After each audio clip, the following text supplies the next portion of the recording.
Medicina em Destaque é um oferecimento de Hospital Vida, humano por natureza.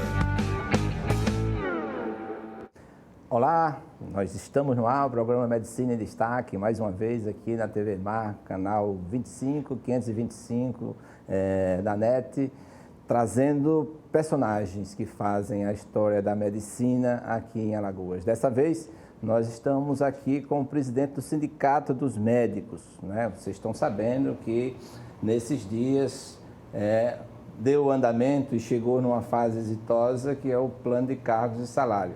Para falar sobre o programa, nós trazemos o próprio presidente do sindicato, doutor Marcos Holanda, e também o advogado, doutor Felipe Bruno Calheiros, né, que está aqui. Os dois trarão para vocês essas curiosidades, esses conhecimentos da atividade do Sindicato dos Médicos, quais foram os caminhos percorridos, as dificuldades e os momentos em que as melhores conquistas, onde ficaram durante o trâmite de todo esse plano de cargos. Inicialmente, agradecemos a presença do Dr. Marcos Holanda e do Dr. Felipe Bruno, dizendo que é uma alegria imensa tê-los aqui no nosso programa Medicina em Destaque. Obrigado, Gerson. Satisfação mais uma vez estar participando do seu programa. Acho que é a segunda ou terceira vez já aqui. Já falamos sobre cirurgia, já falamos sobre o sindicato de uma outra oportunidade e mais uma vez te agradecemos para aqui esclarecermos, tirarmos algumas dúvidas sobre esse plano que nós conquistamos nesses últimos dias junto ao governo do Estado.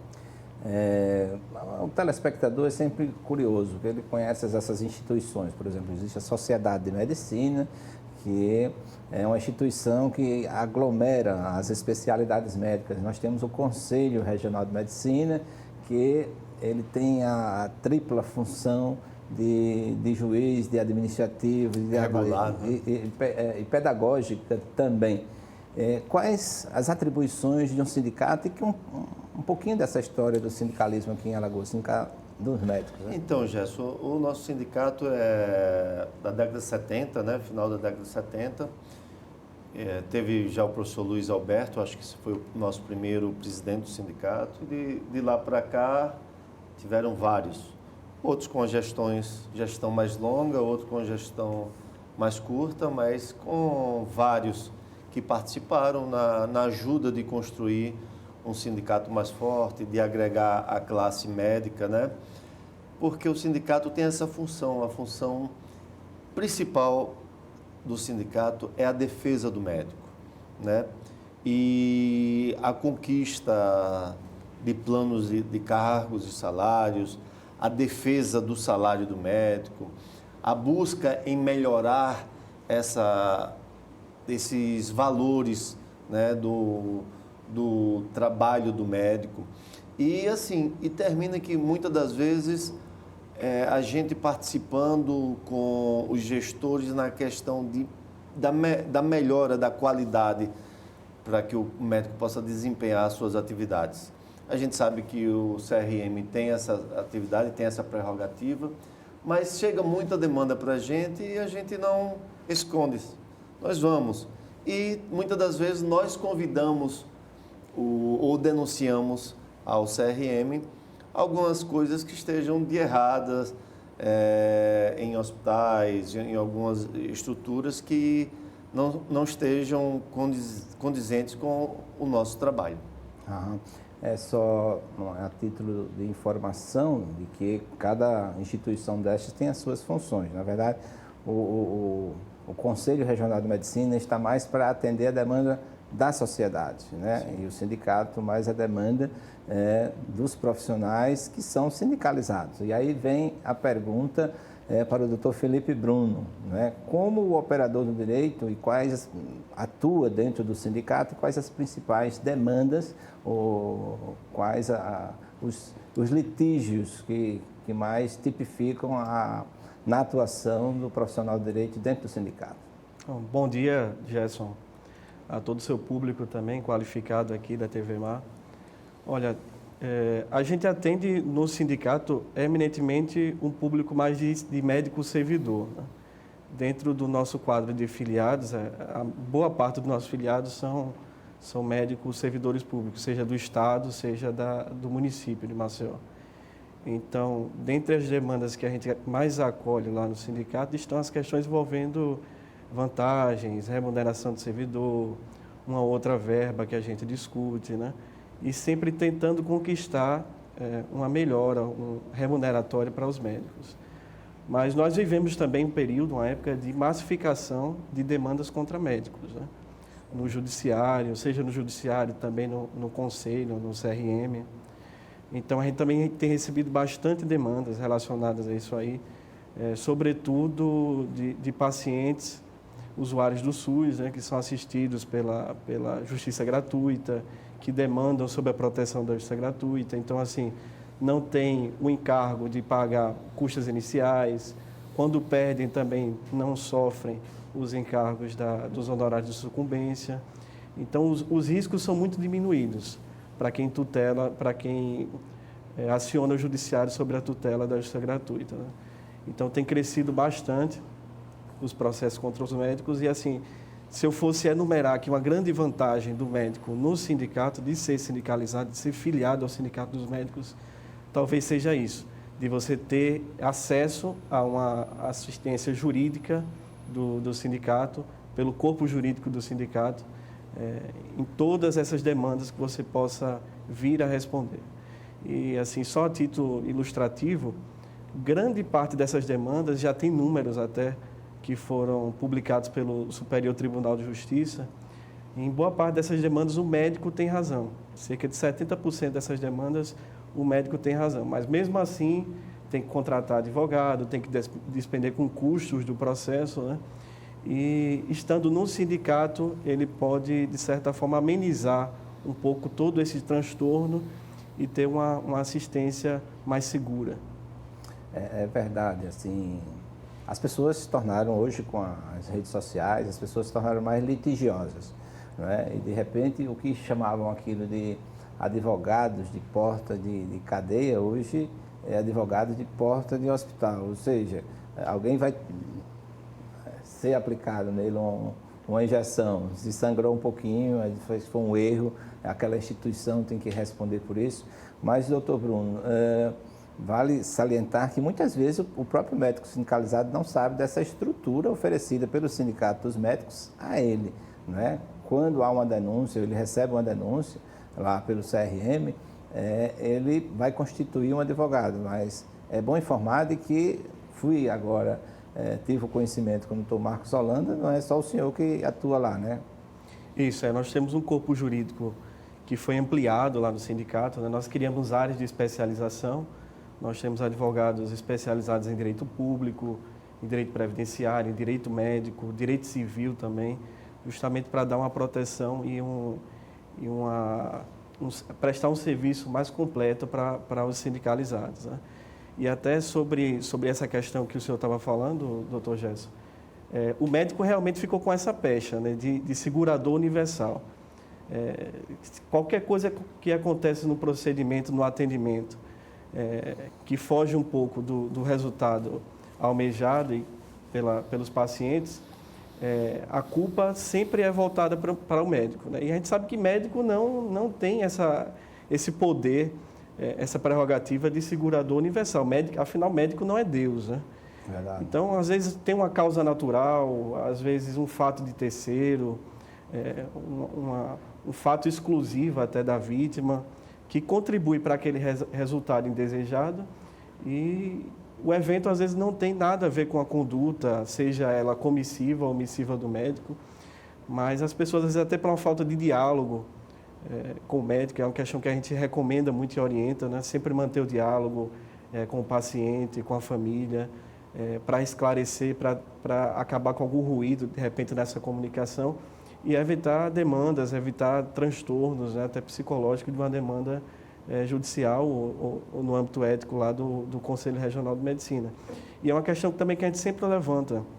É importantíssimo que o médico tenha essa assistência jurídica no sindicato, seja em qualquer demanda que ele enfrente, principalmente lá no Conselho. É costumeiro chegar lá, a gente receber algumas demandas no sindicato, de às vezes alguns médicos que estão respondendo uma sindicância, lá no Conselho Regional de Medicina. E às vezes até por desconhecimento, né, é importante esse espaço para a gente trazer ao conhecimento aqui da classe médica, desse serviço que o sindicato presta, porque às vezes por desconhecimento eles próprios fazem sua defesa, elaboram sua defesa, né? E sem ter o conhecimento técnico jurídico acabam confessando algumas questões, entrando em alguns méritos que não deveriam entrar, e aquela sindicância que na verdade era para ser arquivada, às vezes se transforma no processo ético, né? Um processo administrativo e em prejuízo ao médico por falta de uma defesa técnica. Eu, como professor de deontologia médica, ou de ética na Universidade Federal, durante 30 anos, eu sempre tenho uma aula de políticas de prevenção de erro médico, né? E geralmente a gente foi notificado, não vá de primeiro, não dê uma entrevista sobre o fato, porque alguém pode até editar aquele material, aquele seu sim que você deu. Constitua um advogado, porque este sim saberá conduzir da melhor forma possível, né? Às vezes a pessoa está inocente, para desfazer tudo aquilo que foi dito a ele nas redes sociais se torna difícil. Como é que está, professor Marcos, aquele cafezinho, né, na segunda-feira, que eu sempre ia, tem uma sopinha lá, como é que faz? Como é que está a frequência? Porque nós temos muitos sindicalizados e muitas vezes ele não tem conhecimento de todo esse arsenal jurídico que é oferecido a esses sindicalizados. Então, Gerson, nós continuamos, né? Espaçamos, às vezes, fazemos reunião na segunda e em outra semana na terça, né? Pelo menos a cada 15 dias, para que todos possam participar. E essa questão, e continua, volto a dizer que continua a sopinha, continua o café, hoje tem mais algumas comidas mais regional e faz um café bacana. Todo mundo que vai lá gosta, né? Estou precisando. Inclusive o jurídico, você está sempre convidado para participar. Essa questão do jurídico foi muito importante.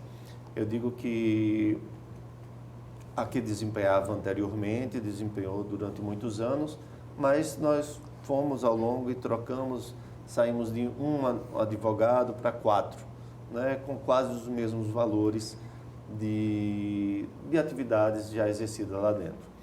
Então, com isso, nós conseguimos ampliar a nossa defesa, não perder prazo, ficar atento a tudo que tem ocorrido. Houve uma modernização lá do nosso sindicato, na estrutura física, há uma modernização da questão jurídica, que Bruno pode explicar melhor, da questão do contato, para que não se perca em nenhum momento mais audiência ou desse comportamento que há necessidade dos nossos advogados. E assim, a participação, e a gente tenta ofertar sempre aos nossos colegas para que fiquem atentos, né, às nossas informações, para que os advogados estão lá, né? Todos os dias temos advogados, de manhã, à tarde, da hora que abre até a hora que se fecha, tem um advogado lá dentro. Maravilha. Né, para nós discutirmos e estar, muitas das vezes, além dos nossos associados, atendemos a outros colegas médicos, mesmo que não sejam, né, associados. Vão para lá, vão tirar dúvida e muitas das vezes nós colocamos os advogados, por fato de ser um colega médico, à disposição. Né?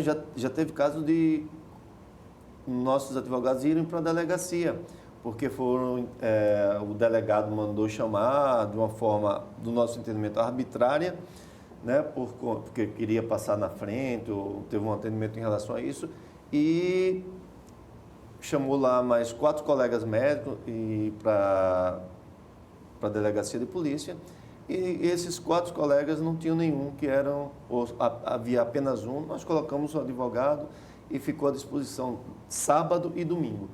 Então, assim, você paga, talvez o nosso sindicato é o que menos paga valor do médico, a contribuição médica é um dos valores menores que existe no Brasil, se nós formos compararmos com os outros sindicatos, e o benefício é muito grande, Gerson, porque além desta defesa, que nós temos um jurídico forte, a defesa de nós estarmos participando de interpelar os gestores, muitas das vezes, o não pagamento do valor do médico, né?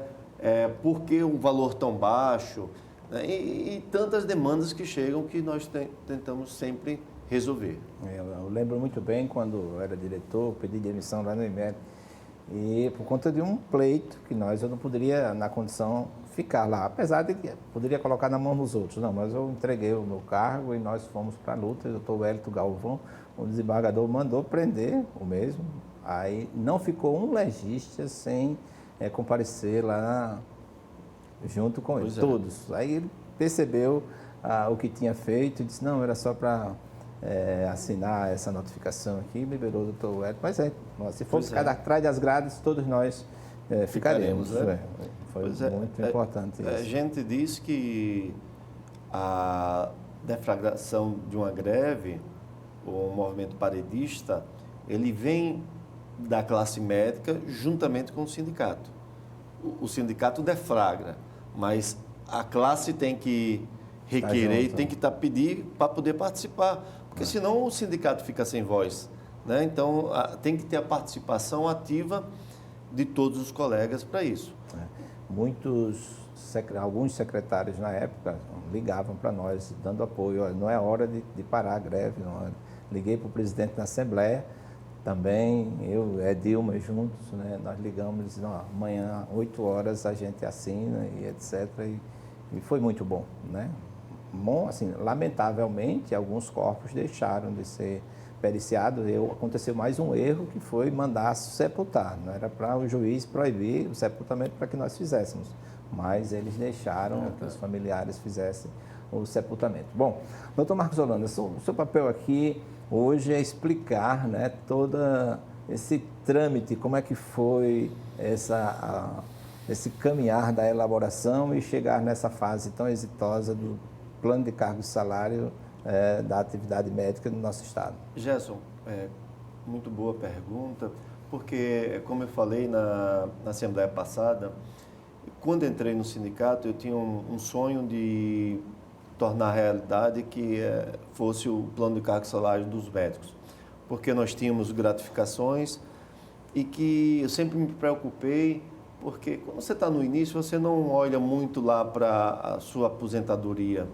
né? Mas a gente está no meio, nós estamos no meio, e isso já olho mais para lá, para a aposentadoria, e isso já me preocupava, porque nós nos aposentarmos com o valor que nós tínhamos era muito pequeno, e nós não tínhamos, não vislumbrávamos uma carreira. Então, o médico que estava lá já há 20 anos, chegava hoje concursado, eu estava ganhando igual a ele. Então, seria uma injustiça assim, perante os trabalhos que um médico que esteja lá há 20 anos desempenhando função, quantos anos, e eu entrar e já está ganhando igual a ele. Então, pensando nisso, nós vimos trabalhando. No primeiro mandato que estávamos à frente, não conseguimos êxito neste governo, e passou-se mais um tempo e nós fomos atrás e construímos junto com a parte jurídica, com o Bruno, contratamos, e o nosso jurídico, contratamos um contador, um escritório que foi o professor Diego Farias, e que juntamente com a classe, opiniões, fomos ajeitando junto com a parte escrita, jurídica, nós fomos criando. Então, ela saiu que da letra A a D, fomos da letra A a F. Nós criamos a porcentagem maior entre um intermédio de tempo de 5 anos para 6% em vez de 5%. Nós tiramos uma carga horária absurda, que às vezes você passar da A para B precisava de 1.000 e tantas horas. Hoje, entre 200 e 300 horas, né? São 80 horas para a primeira e 200 horas para as demais. A partir da demanda das demais. Então, Gerson, nós tivemos hoje, aqueles que vão entrar nesse concurso inicial vai saber que quanto ele vai ser, mais ou menos, até a perspectiva de aposentadoria. E nós temos a plena certeza que não foi o melhor plano de cargo e salário, apesar de nós termos levado para lá um plano que tivemos que negociar os valores que nós levamos. e tivemos que se adequar à administração e que não era só para a classe médica, né? Então, mas foi criada uma carreira onde depois os próximos que venham a assumir o sindicato possam aí discutir pontualmente cada fase, se vai diminuir o tempo, se eu posso criar outra classe, vai para G, de 5 anos eu posso passar para 4. Nós criamos, além disso, a parte não só horizontal, mas vertical do plano, onde você pode levar sua pós-graduação, você pode levar seu mestrado, doutorado, e que vai somar. Né? Além desse crescimento do tempo de serviço, você pode no seu aperfeiçoamento médico. Sim. Então, o nosso plano de cargo e salário, ele realmente trouxe um ganho que tenho certeza que vai beneficiar a todos, desde o aposentado àqueles que estão iniciando também. Assim, o que é que muda? Como era antes, né, em termos de classes salariais, você falou que o que entra hoje poderia estar ganhando o que já está com 20 anos, assim. Então tem na forma horizontal nós temos classe que era 5 a classe, agora foi para até F ou era 4? São 4. Eram 4. Até a D. Agora nós colocamos, ampliamos, né? A letra E, a letra F. Por que isso? Daqui a pouco o doutor Bruno vai poder também falar e complementar. Porque antes, por exemplo, você com 20 anos do trabalho no Estado, você chegava na letra D. E ali você permaneceria até aposentar, você não tinha mais crescimento mais nenhum. Né? Então, nós tivemos essa percepção, criou-se a letra E e a letra F, ou seja, se você chega aos 20 anos, está na letra D, então eu vou letra E, letra F, que eu fique 30 anos no prestador, eu aumento ainda mais 12%. E sem contar se você optar por fazer um mestrado, uma pós-graduação, um mestrado, um doutorado, isso vai acrescentar aí entre 5% a 20% do seu salário base. Certo. Né? E aí você vai de acordo com o desempenho de cada um. Em termos de vantagem, doutor Bruno, para o médico, né? Nessa classe, com relação ao plano horizontal, né? Aumentou e aí você sabe que você ainda vai ganhar esses percentuais. Em termos verticais, percentual de aumento de salário. Certo. Só uma observação importante, doutor Gerson, antes de responder a sua pergunta. O senhor citou aí a greve, né? Sim. Foi em 2007, não foi isso? 2007. Talvez esse evento da greve, e eu tenho plena certeza disso, esteja interligado com essa grande conquista que os médicos tiveram agora, que é a aprovação do plano de cargos e carreiras. Eu acho que esses eventos estão ligados. Aquele momento foi um momento que a classe médica, de certa forma, conquistou o respeito. Foi uma demonstração de força, de organização da categoria, né? E talvez o governo até tenha olhado com outros olhos e tenha passado mais a respeitar a classe médica. Então, assim, de certa forma, eu acho que aquele evento ocorrido lá, mais de uma década atrás, né, está produzindo efeitos agora também. O sindicato, eu acho que tem que ter essa atuação orquestrada, inteligente, tem que saber mostrar força quando é necessário, manifestar uma greve, um movimento paredista, mas também tem que estar preparado quando o governo abre as portas para um diálogo, como foi nesse momento agora, né? Para estabelecer uma conversa, para estabelecer um diálogo e tentar construir coletivamente. Então, a gente teve essa porta aberta pelo governo em 2020, acho que foi em 2020 que a gente começou a iniciar essas conversas com o secretário de Saúde. Então, houve espaço para que a gente apresentasse um plano de cargos. Nós mesmos lá do sindicato, nosso jurídico, juntamente com o nosso consultor contábil, nós elaboramos uma minuta, um anteprojeto, propusemos para o governo e aí a partir daí a gente foi conversando, eles foram fazendo a contraproposta, a gente não aceitou inicialmente a contraproposta deles e a gente foi evoluindo para tentar chegar num termo comum. A gente, como o doutor Marcos falou aqui, não era o plano que a gente propôs, que o sindicato propôs.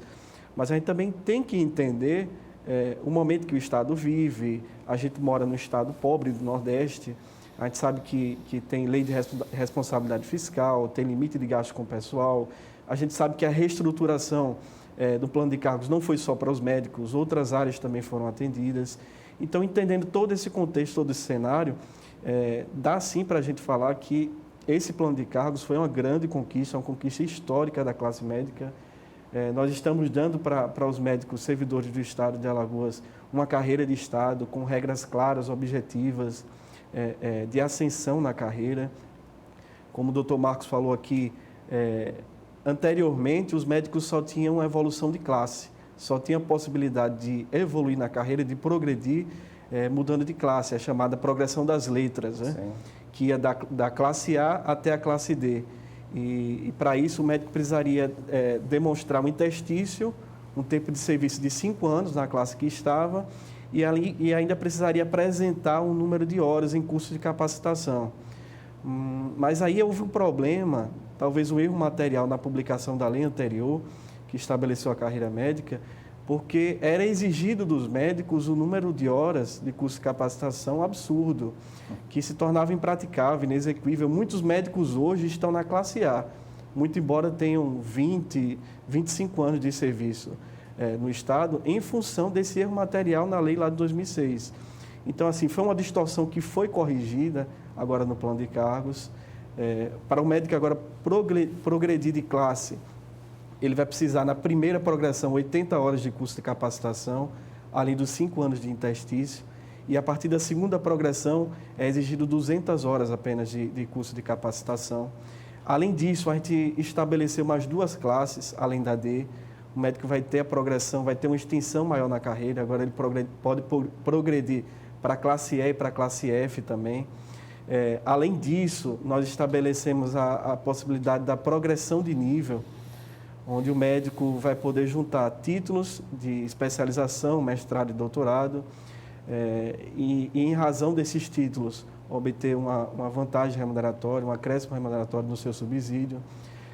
E para você ver, doutor Gerson, como todo esse plano foi pensado de forma personalizada para os médicos e para a categoria no Estado, considerando todo o contexto, todas as peculiaridades dos médicos aqui, e dos médicos que já exercem suas atividades no Estado já há um período, né? A primeira progressão de nível, que é a de pós-graduação, o médico ele vai poder obter uma valorização de 15%. Isso ele pode fazer já a próxima semana, né? O plano já foi aprovado pela Assembleia, possivelmente vai ser sancionado e publicado ainda essa semana pelo governo. Então, próxima semana, ou início agora de abril, o médico já pode chegar lá na Secretaria de Saúde, né, no setor de recursos humanos, apresentar um título de pós-graduação e, com isso, ele já vai ter um acréscimo remuneratório de 15%. Aí, para os demais níveis, que é mestrado e doutorado, nível 2 e nível 3, o acréscimo é de 6%, de apenas 6%. Por quê? Porque a gente sabe que boa parte dos médicos que estão no Estado, estão na HGE, na UCISAL, eles exercem um serviço prático, eles não exercem uma carreira acadêmica. Então, não tem muita razão de ser você exigir mestrado e doutorado para essa progressão e colocar um percentual maior nessas progressões. Então, a gente estabeleceu para a pós-graduação, para o título de especialização, um percentual maior, uma vez que boa parte dos médicos só tem a pós-graduação. Um outro fator importante também, quando a gente fala de mudança de classe, que são as letras, né, a progressão horizontal, sair da A para B, da B para C, o percentual que é acrescido ao médico com essa mudança é em regra de 6%. Mas sabendo que hoje a maioria dos médicos, pelo tempo de serviço, estão na classe C, a gente estabeleceu que a mudança da classe C para a classe D teria um percentual maior, que seria de 25%. Então, assim, o médico hoje que vai mudar da classe C para D, ele vai ter um acréscimo de 25%. Se ele junta uma pós-graduação, ele tem mais 15%. E essa tabela que está aí no plano de cargos, ela já vai ser reajustada, porque já está na Assembleia tramitando a revisão geral, que é a reposição inflacionária que o governo mandou, com uma revisão de 10,06%. Então, todas essas vantagens têm que ser consideradas pela categoria. Não basta olhar só a tabela que está lá no plano, né, porque já existem progressões, além dessa reposição inflacionária, que são vantagens e conquistas, uma ascensão na carreira que o médico já pode obter de imediato, com a publicação do plano. Vamos supor, o médico que está exercendo o trabalho no Estado há 20 anos, que está na classe A, ele deve procurar primeiro, e ele é sindicalizado, ele deve procurar primeiro a Secretaria do órgão em que ele está vinculado ou pode comparecer no sindicato para ter essas orientações de uma forma mais... Não, nós estamos orientando que o médico primeiro procure o sindicato, para que, né, nós passemos para ele todas as orientações, como deve ser feito, os documentos que ele tem que juntar, até o formulário a gente está deixando lá para que ele leve para a Secretaria de Estado da Saúde já seu requerimento pronto, né? Uma orientação também importante para os médicos que estão na iminência de se aposentar ou que já estão com o processo de aposentadoria em aberto. A gente também orienta que os médicos suspendam esse processo, não peçam aposentadoria agora de imediato, porque eles têm a possibilidade já de imediato de conquistar algumas progressões antes da aposentadoria, né? Então, com um acréscimo remuneratório importante. Era isso que eu ia perguntar, se esse plano é extensivo, alguns desses direitos é extensivo ao aposentado ou aqueles que estão na iminência de se aposentar, né? Você falou que está se aposentando agora. Isso, mas assim, doutor Gerson, uma pergunta muito interessante. Para quem está na iminência, é interessante você segurar um pouco o processo de aposentadoria para progredir antes. Mas para quem já está aposentado, o benefício também é extensivo, porque hoje todos os aposentados que nós temos no estado de Alagoas têm o direito à paridade. Então, as mudanças que tem no plano de cargos, e aí houve um incremento, né, um aumento significativo, substancial no subsídio, e esse aumento vai ser extensivo para os aposentados, e não só para os aposentados, mas também como os médicos recém-possados, né? Quando a gente vai olhar para o subsídio, a remuneração do edital dos médicos recém-possados, e a gente compara com a atual tabela, que foi aprovada no novo plano de cargos, eles também vão ter um aumento significativo. Outra coisa que modificou, ou não sei como era anteriormente, é com relação à carga horária, né? Quais são os itens de carga horária? 20, 24 e 40, ou tem 30 horas também? Não, para médico não tem, né? Assim, 30, tem outras classes que tem, mas a gente, principalmente, 20 horas, 24 e 40, que já está em escassez a parte de 20 horas e 40, né, no Estado. Porque hoje o Estado tem feito muito a questão de plantão, regime de plantão, então 24 horas. Às vezes tem colegas que têm 2 de 24, né, um plantão, ele passou, fez 2 concursos e tem 24 e 24. Mas assim, aquela que se tinha mais, acho mais na sua época, como o professor ia, e tem gente lá no nosso sindicato, por exemplo, a doutora Dilma, que faz parte da diretoria, ela aposentou com 40 horas. Mas hoje, e já desde do concurso do último 2003, já não tinha mais, Gerson. Vou pedir ao José. José, tem um vídeo aí do nosso Fernando, sempre presente aqui no nosso programa. Doutor Marcos Holanda, uma honra recebê-lo aqui na nossa TV Mar, através do nosso Odilon. Olha, Gerson Odilon nos prodigaliza sempre com figuras assim ilustres. E nós estamos acompanhando sempre essa luta titânica em defesa dessa profissão tão séria, tão importante, tão antiga e tão relevante para a saúde e para a vida de todos nós, que é a medicina. E aqui a gente fica acompanhando todo esse dilema de luta, sabendo que uma pandemia que ainda estamos vivendo, as vítimas, e inclusive esses grandes heróis da medicina que deram literalmente suas vidas para salvar vidas. E aqui vem a reflexão, diante das últimas informações, do plano de cargos e salários dessa categoria, dessa classe tão especial. Como estão as autoridades analisando ou já decidindo? Será que já decidiram por atender a totalidade das sagradas indicações dos médicos de Alagoas? É o que nós esperamos que tenha acontecido e que o senhor faça a análise de como está essa luta e o resultado, como é que está. Está do jeito que essa luta do Sindicato dos Médicos em Alagoas tem travado para definitivamente se ver realizado o sonho e a necessidade. A gente agradece ao Fernando. E foi o que nós falamos, construímos, teve uma participação importante, obviamente, de toda a nossa diretoria médica, do sindicato, dos nossos advogados e, consequentemente, a adesão do secretário de Saúde. O secretário de Saúde, o Alexandre Aires, foi muito compreensivo, entendeu o momento que nós estávamos passando, e principalmente por conta da pandemia, né? Ele levou em conta isso e, desde pronto, ele pediu que nós fizéssemos, e nós entregamos, para você ver, Gerson, nós entregamos nosso plano de cargos e salários no final de meados para o final de setembro, que nós estávamos esperando, né, doutor Bruno, na questão de que esse plano fosse aprovado e a gente desse um presente à classe médica no dia 18 de outubro. Sim. Mas aí nós não conseguimos, porque tinha que passar a parte burocrática, a gente estava na administração, iria para Secretaria de Fazenda. Secretaria de Fazenda, Procuradoria, então tudo isso tinha os trâmites burocráticos e a questão da administração para ver a possibilidade da viabilidade do nosso plano. Como o Fernando Palmeira falou, né, muitos médicos deram a vida salvando vidas, né?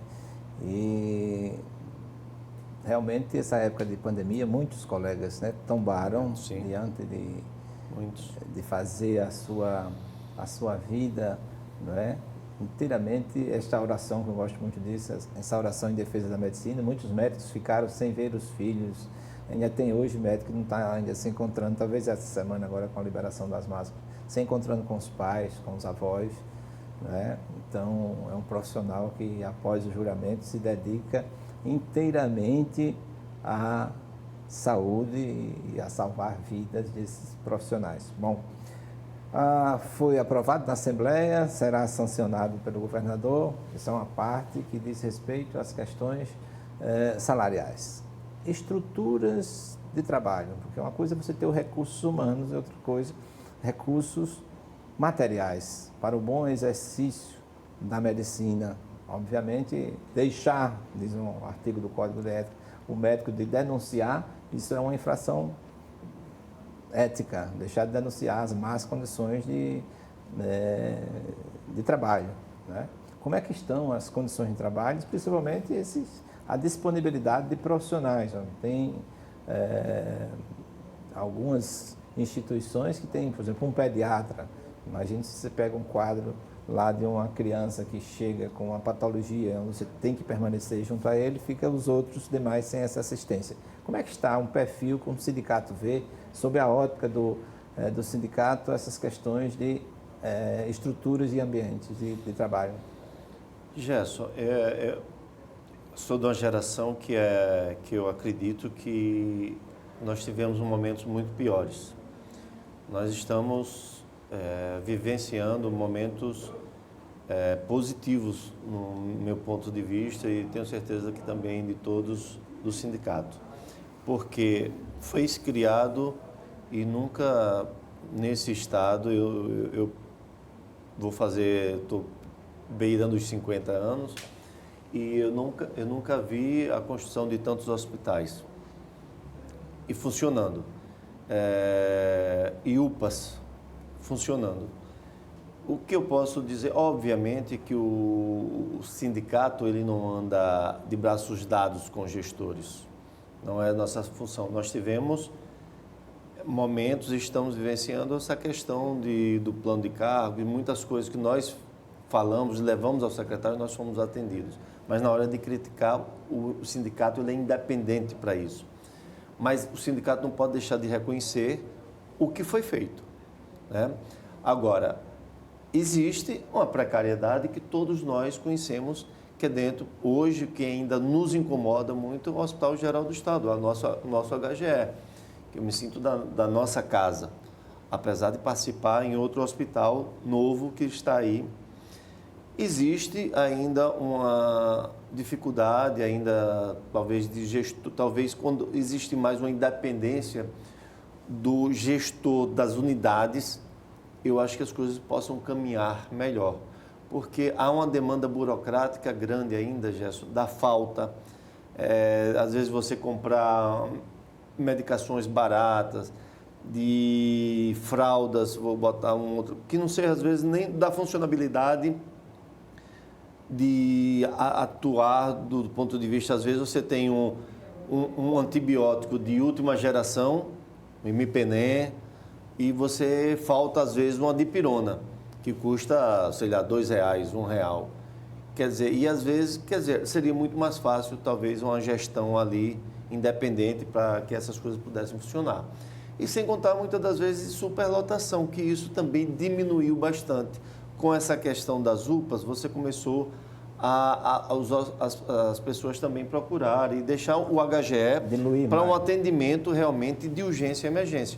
Obviamente que ainda existe uma demanda não de urgência e emergência, né? Que falta ainda essa medicina preventiva, a medicina. Você veja que o Estado tem desenvolvido algumas atividades importantes, mas o município tem parado na sua atividade, por exemplo, da construção do Programa de Saúde da Família, né? Desde a época da prefeita, a ex-prefeita Cátia Borne, que não se tem mais uma ampliação do plano de cargo e salário, ou do crescimento do Programa de Saúde da Família. As equipes. Entendeu? Né? As equipes. Então, muitas das vezes, os pacientes que chegam no HGE são pacientes que sequelas de AVC, ou um acidente vascular cerebral, ou infarto, ou um paciente diabético que chegam com as consequências de a falta de uma prevenção, de um programa de saúde eficaz, entendeu? E aqui já vai uma crítica já do sindicato. Hoje nós estamos vendo a secretária de saúde do município colocando a situação para privatizar o programa de saúde da família através de OS. Nossa. Entendeu? Então, assim, quando a gente acha que está vindo uma prefeitura para melhorar, tem piorado, entendeu? Porque, assim, o Rui Palmeira foi terrível para a gente, né? Inclusive, quis parar o plano de cargo e salário. Ele tentou acabar, só que o Sindicato dos Médicos, junto com os demais sindicatos, tivemos que invadir a Câmara de Vereadores e impedir os vereadores de votar naquela época. Porque a ideia dele era acabar com o plano de cargo e salário do município. E para nós conseguirmos uma progressão, nós temos que entrar na justiça, temos que discutir uma coisa que é constituída, foi criada, passou pela Câmara, passou pela Prefeitura, passou pela Procuradoria e não tiveram respeito, né? E hoje o Rui Palmeira vem em entrevista em outros canais dizendo que se dessa progressão da classe médica, pagasse a classe médica, quebraria a saúde do município. Então, e esse cidadão hoje quer se candidatar a governador, né? Então, você veja que o que se espera se um cidadão desse, que não respeitou o nosso plano de cargo e salário, se tornar governador no Estado. O que é que a classe médica vai passar? Sim. Hoje, essas condições de trabalho, elas maculam bastante a atividade e a mídia vem, assim, pegando pesado. Existem essas estruturas, como você falou, tanto as condições municipais,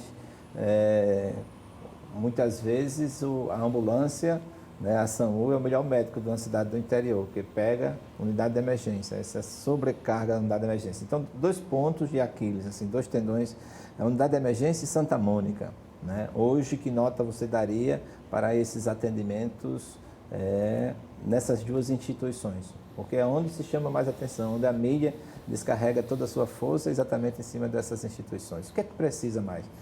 Recursos humanos, recursos materiais? SAMU é um trabalho árduo, né, Gerson? Além dos trotes, que é da parte que não deveria existir, do trabalho sério que pode desenvolve. Pode até chamar a atenção aqui, né? Que antes de a pessoa fazer um trote para a SAMU, pense em 2 vezes que pode ser um filho dele, que deixa de ser atendido, né, a mãe. Então, é um trabalho árduo, o pessoal trabalha muito, tanto a equipe médica como os não médicos, mas os técnicos, os enfermeiros, os que estão ali atendendo o telefone.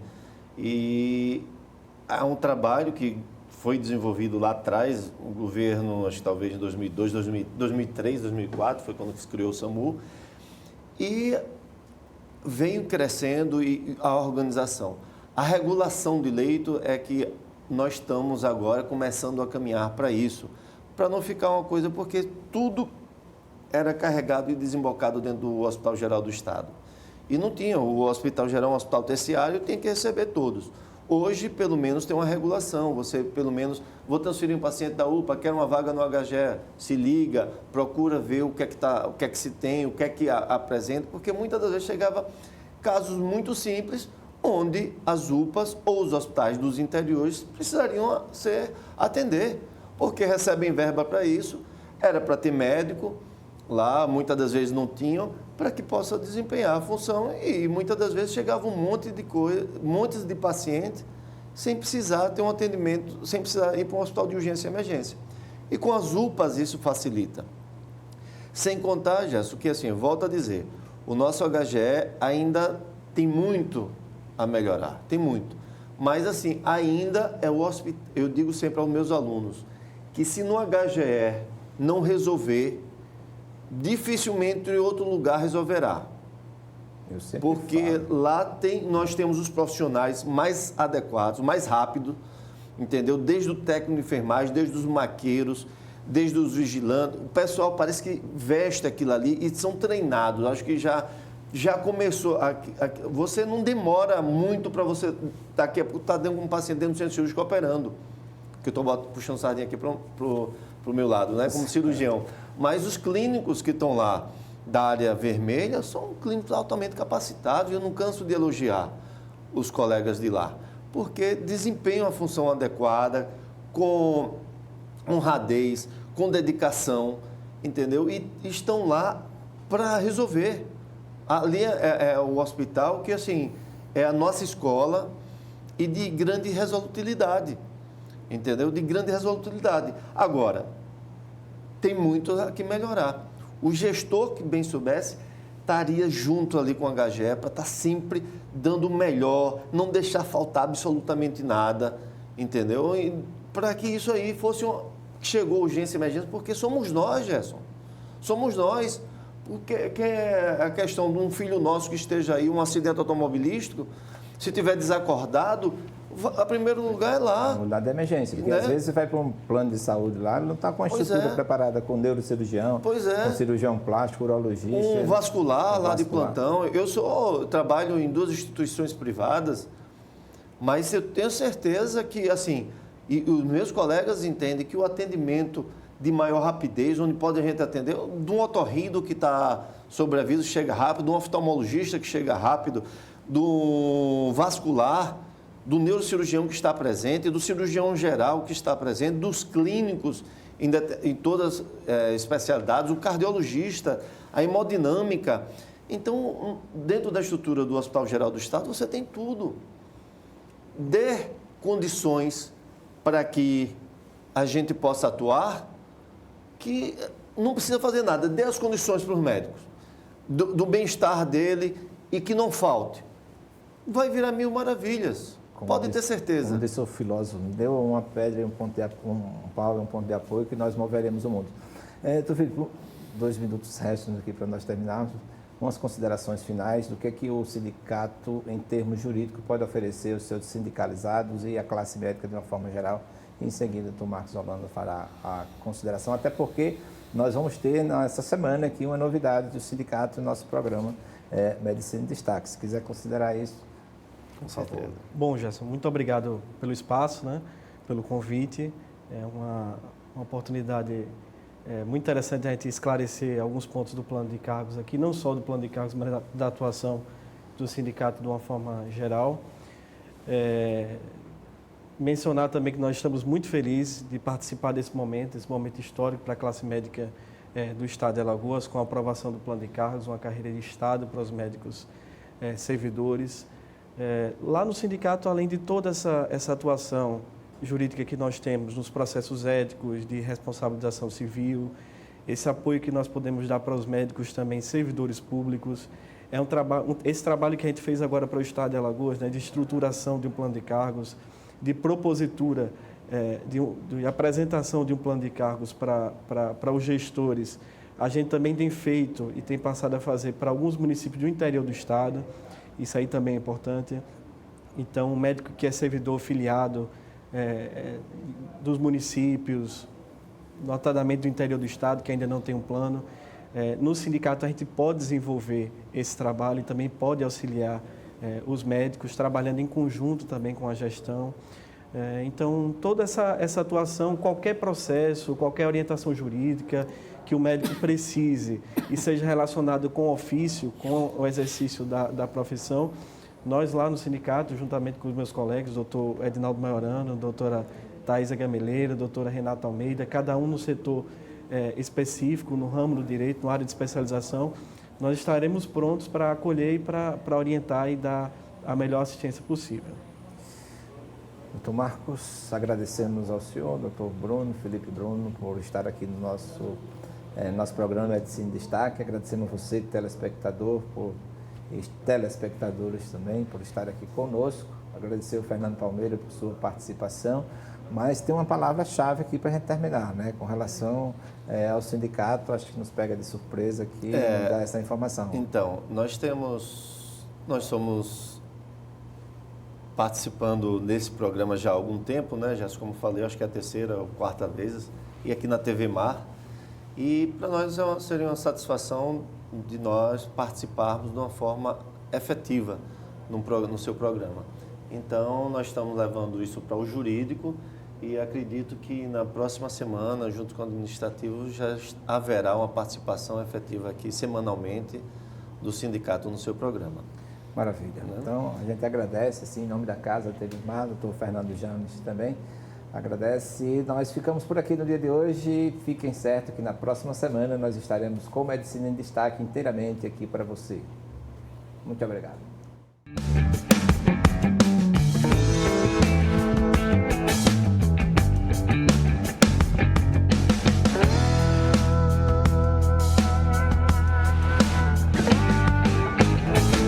O programa Medicina em Destaque é um oferecimento de Hospital Vida, humano por natureza.